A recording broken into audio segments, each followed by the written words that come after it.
even in a fight, people look at how strong you are. We watched the clip with Mamutoko the other day. This woman is called by another woman. He's told that I saw your husband carrying tomatoes and cooking oil. I know where she's going. She has got a what? A mistress, a side chick, a small house or small house. Yeah. So let's go. I will show you where your husband is going these days. They went there on the way. This woman whose husband has been taken, she was doing some gymnastics. She said, they don't know the character that I have. You know, I'm strong today. Now today, I will teach that mistress a lesson. When they got there, they knocked on the door. And this giant of a woman comes out of the room. And the husband to this woman who has come to fight the mistress is standing behind the giant woman. He's putting on a short trousers. He has no shirt. So he's being shielded by the big woman. So the big woman just looks at both women and says, how can I help you? You are walking around with no shoes. Well, she had removed the shoes so that she can attack, even starting with shoes. You know how ladies can attack with shoes. But by the time they just saw the mistress, they knew that they have to change their story. No, we were just asking for water. These shoes, sometimes I have heart palpitations and that's why I remove my shoes. Now for them to say we have come because you are sleeping with my husband, it's not now difficult. And then the woman whose husband has been taken, she's now saying, I was not even coming here. It's my friend who brought me here. And the friend is saying, hey, leave me alone. Didn't you say you wanted water or you wanted... Do you hear me? Strong. Even physical strength can cause your enemies to say, I thought it's an easy fight, but this one, we don't even want to start it.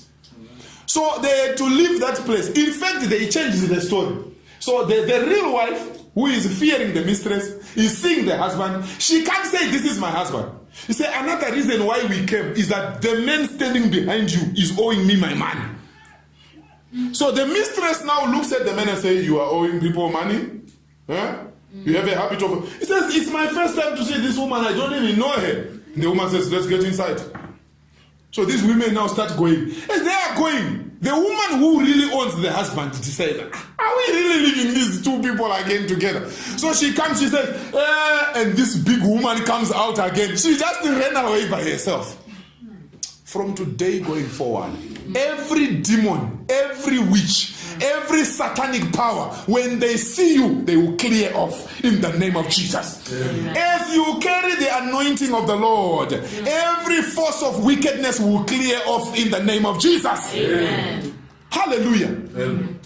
Friends, when you carry power, you can do some amazing things. I think I told you how we did a lot of crusades in our home village. How many of you can do a crusade in your home village? Do you know there are people who are no longer going to the village and they are believers? They say, you see, wisdom is profitable to direct.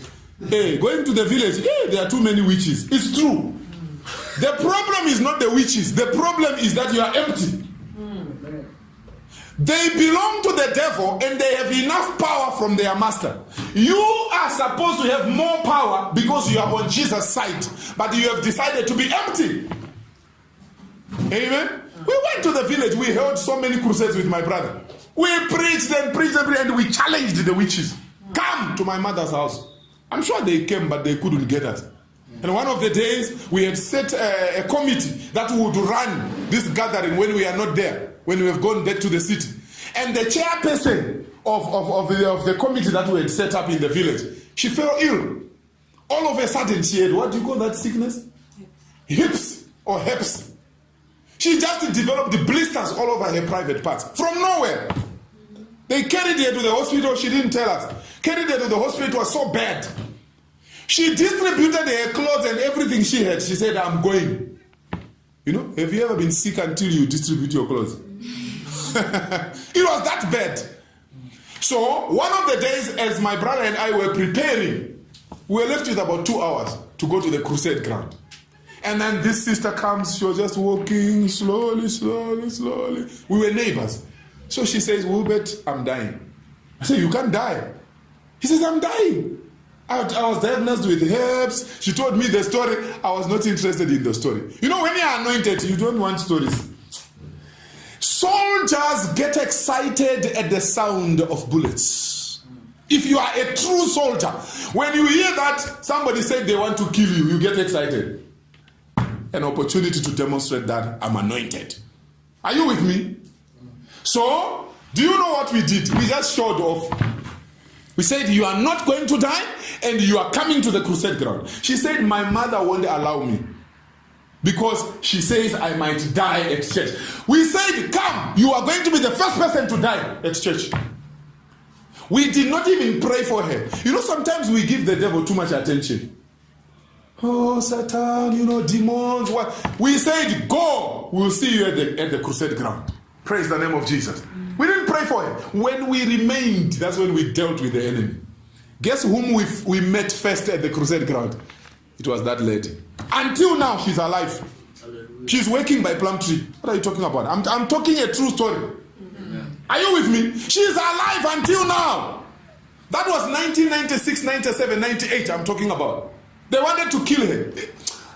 When you carry anointing, you are not afraid. She was the first person we saw at the crusade ground. Hips dry. And today she's alive. Tell your neighbor, I need the anointing. I need the anointing. I need the anointing. I need the anointing. Hallelujah. Now let's look at the gateway to power. What do I need for me to get power? Hallelujah. What do I need to get power? Number one, be thirsty. Tell your neighbor, be thirsty. Be thirsty. Psalms 42 verse 1. Those ones you will read at home. Amen. Psalm 42 verse 1 and Philippians 3 verse 10. Paul says in Philippians 3:10, that I may know him. Amen. That I may know him. And the power of his resurrection. People, do you have a hunger to know Christ? Or you have known enough? Do you have a hunger to know the power of the resurrection of Jesus Christ? Maybe we should just close. People are tired. Amen? Amen. So number one, be thirsty. Tell your neighbor, I'm thirsty for power. I'm thirsty for power. Tell your neighbor, I'm tired of being intimidated by the enemies. I'm tired of being intimidated by I'm tired of being intimidated by enemies. I'm tired of being intimidated by I'm tired of seeing people around me sick. I'm tired of seeing people around me sick. Number two, live a holy life. 1 Samuel chapter 12 verse 3. Samuel was telling the people, I'm about to depart from the earth. Is there anybody that I owe anything?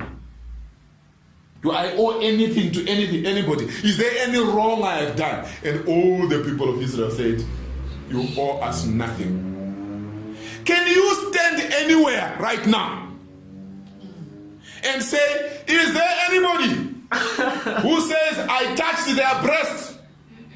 Who is not my wife? Is there anybody who says I touched their buttocks?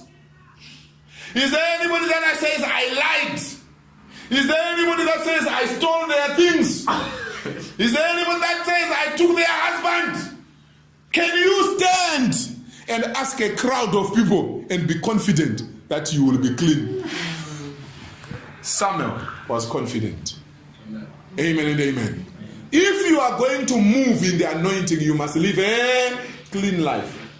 This is one thing I've said to myself, even when I was a boy, there was a time when my body was becoming misbehaving. You know, when you are young, your body can just begin to misbehave like this. I pray, I fast. When I'm fasting, the body is even more troublesome. I prayed, I said, Lord, if you don't help me on this one, I'll stop preaching. I don't want to be one of those that will be preaching and sleeping around. Why preach? You know what? Me, I'm a what do you call? I'm one of those people who believe in, I'm an extremist. Amen. If you want to serve the devil, serve until you become deputy devil. Amen. Or try to overtake the devil. Because himself is a failure, isn't it? It's only Jesus you can't overtake. Amen and amen. Amen. If you want to serve Satan, go full time.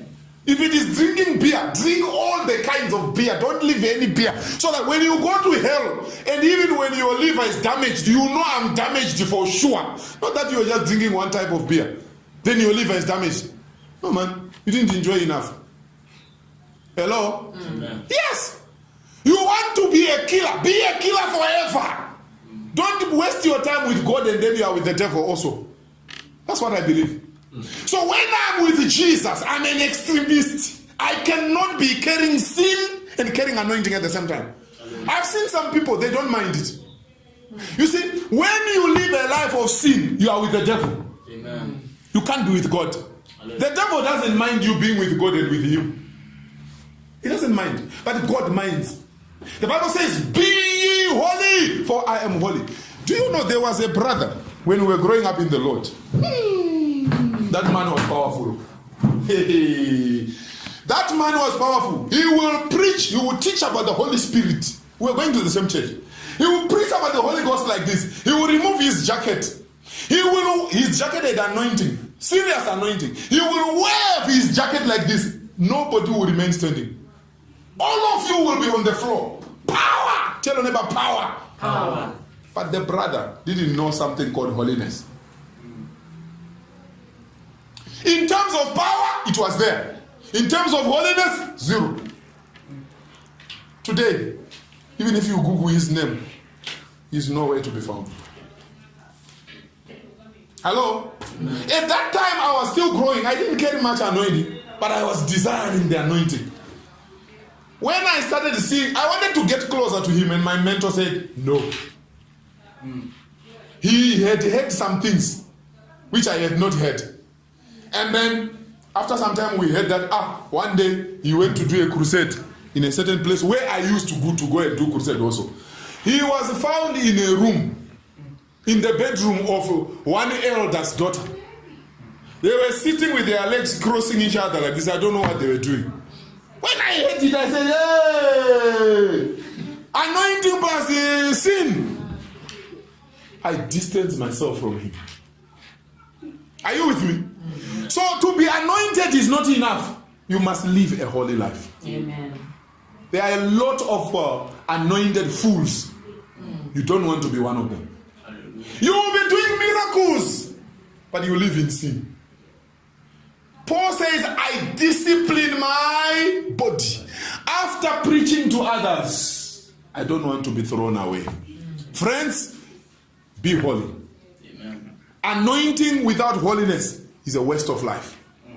Praise the name of Jesus. Amen. Praise the name of Jesus. Amen. I know a group of boys that I almost joined because I liked power when I was growing in the Lord. My mentor again said, no, you can't join those guys. There's something wrong with them. They are arrogant. But I want to learn. He says, no. Those guys, I don't want to demonstrate it on anyone. When somebody is brought who has got demons, they will hold the head. They carried power. They prayed. They did so many all-night prayers. But they were arrogant. Today they are forgotten. So they will get to somebody who has a demon. Then they will lay hands. One of them will just lay hands while others are putting hands in the pockets. They carried power, and that one was not a joke. So while pastors and bishops and other people will struggle, they sweat chasing demons. Those boys didn't struggle. They will just lay hands on someone. They say, now you demons, we don't allow you to come out. Have you ever heard that kind? Mm-hmm. You are delivering somebody. You tell demons, you shall not come out. We'll torment you while you're inside.